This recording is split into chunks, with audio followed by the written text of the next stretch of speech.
All right, let's go to the Pepsi hotline and talk with our guy, Bo Nix. He is presented each week by our friends at the RentalWorks division of CraneWorks. RentalWorks is the source for all your equipment needs, big or small, big equipment like skid steers and excavators, all the way down to the smaller equipment like pressure washers, brush mowers, and trailers. Visit craneworks.com for more info. Bo, what's up, man? How are you today? I'm doing good. How are y'all? Doing great. Thanks a lot. Obviously, tough game out there in College Station. We'll start with that defense you faced.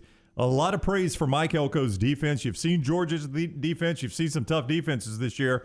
That one was tough to go against, it appeared. Yeah, it was. They did a good job schematically. I think coming off an off week, they did a good job of scheming some things up for us, and they did a good job. And obviously, those guys are ranked and right where they were for a reason. They've had some big wins this year, and so they do a good job over there at A&M. And they just wouldn't let us get going, and we had a hard time getting a spark on offense. Had a hard time really getting some things going and getting in a rhythm. But it's all credit to them. Are those pretty comparable defenses? I mean, we were talking about Georgia and the conversation of one of the greatest college defenses of all time, but the way A&M's played the last 4 weeks, I mean, as Brown said, this Elko defense is really dialed in. I mean, are they pretty close talent-wise? Yeah, they. I think probably the biggest similarity between the two teams is their scheme. And their third down defense is kind of what separates them. They do some different things, and they can kind of make an offense confused just by what they do on third downs and the coverages and the blitzes that they bring. Obviously, a lot of the similar players, talent-wise, and then they just they do a good job, and they suffocate you a little bit and make you kind of do a lot of guessing. All right, a quick two-part question for you. Bo Nix with us on the Pepsi Hotline, presented each week by CraneWorks, the RentalWorks division of CraneWorks. You can find a personalized quote at craneworks.com and see their full inventory. So two questions for you. Number one, obviously there was a difficulty, pushing the ball down the field, the vertical pass game. Was that something that just scheme-wise that they just had a scheme you just couldn't get past it?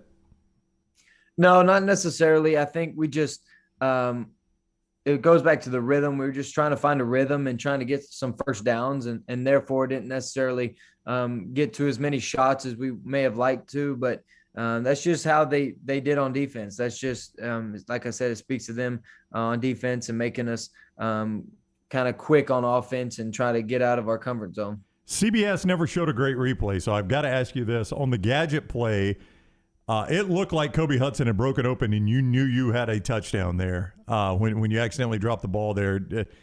They never showed a great replay, but it looked like that play had schemed up just right, and you were already looking at the touchdown for Kobe Hudson. Did I see that wrong? Well, just going back and looking at it on video, Kobe was actually covered on the play. He was kind of the deeper route. They covered him, but we had Shank going down the sideline, and he probably would have been open for a quick second. But, I mean, obviously I didn't look the ball in and made a mistake on my own. And didn't put us in a good chance to succeed on that play. So, yes, I saw that wrong is what Bo just said. Yes, Kobe Hudson was not open for a touchdown. Bo Nix is with us, brought to you by the RentalWorks division of CraneWorks. We always appreciate your time, Bo. I want to ask you about the fumble and the scoop and score the other way.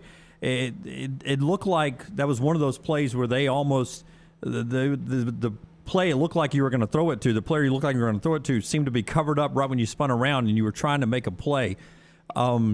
You tried to ad-lib at that point. How hard is it when the play is completely covered up, when you go through your fakes and stuff and everything is covered up and you've got to go into ad-lib mode and then it doesn't go right? The defensive player makes a great play and knocks it loose.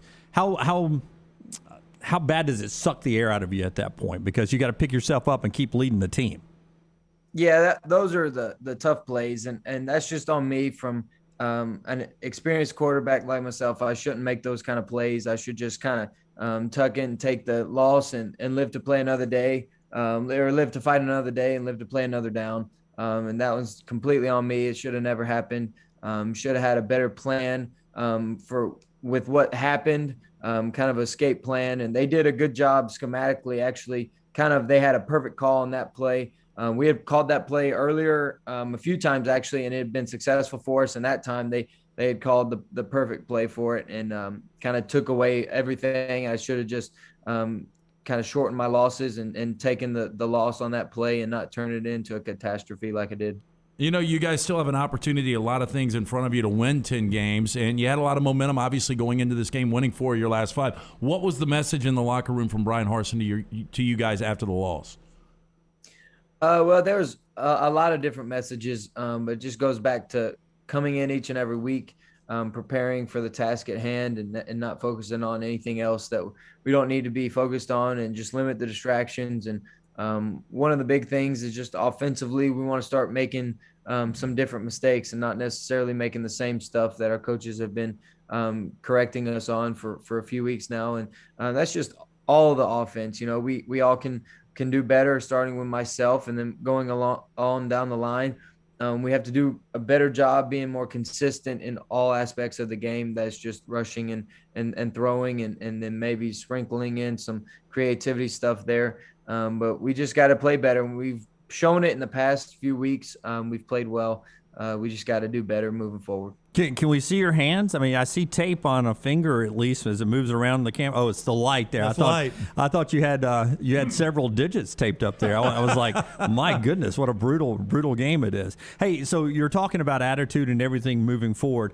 You hate when you lose a game, and I saw the players though after that scoop and score come over to you. What does that mean to you as one of the leaders on the team to have teammate after teammate walking over, patting you on the back, patting you in the head, picking yourself up? Well, you know, like you said, as bad as it sucks to lose, and I'm probably the biggest competitor out there. I just can't stand to lose and absolutely hate it more than anybody can probably imagine. A lot of the other people outside don't necessarily know how bad it hurts, and can't necessarily always show it just for leading of the team and all that stuff. But when stuff like that does happen and I do get knocked down, it's awesome to see those guys kind of react and come over to me and support me. And they know as well as I do, you know, things happen and there's bad plays all over the field, and bad things happen to good people, and bad things happen to good players all the time. And just like I would pick one of them up if something happened, they do the same thing to me. And so it encourages me that our team is together, and you know, even though we win a few big games and then all of a sudden we go and lose one, we're still kind of together. And offensively, specifically offensively, there's just no pointing fingers, and we all know that we can do better. And specifically, it was most of the offensive linemen that were right there just because they were kind of close to the play, and they just picked me up. And I know those guys have my back, and I know those guys are playing through some injuries, some of them, and just battling themselves. And so that's exciting, and that's encouraging to me just moving forward, that we have something going on here. And we are playing as a team, and that's going to just help us get better. And we know that we can fight for each other.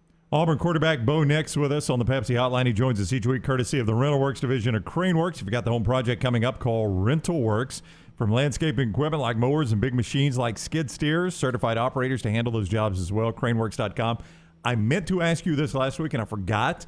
You guys wore the orange face mask, kind of a little throwback look against Ole Miss. How much of that was player-driven, coach-driven? I mean, how did that really come about? I'm not sure. I think it came from higher authorities than the players. But players are probably always asking for something different, just kind of something new.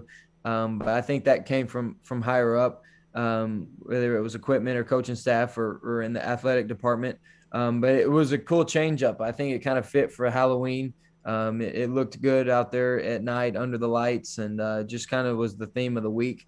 And obviously it just added some excitement to the situation. There's always been that orange jersey rumor. The Auburn wore orange jersey late 70s, early 80s a few times. So that rumor's always been out there. So, you know, push for that one, Bo.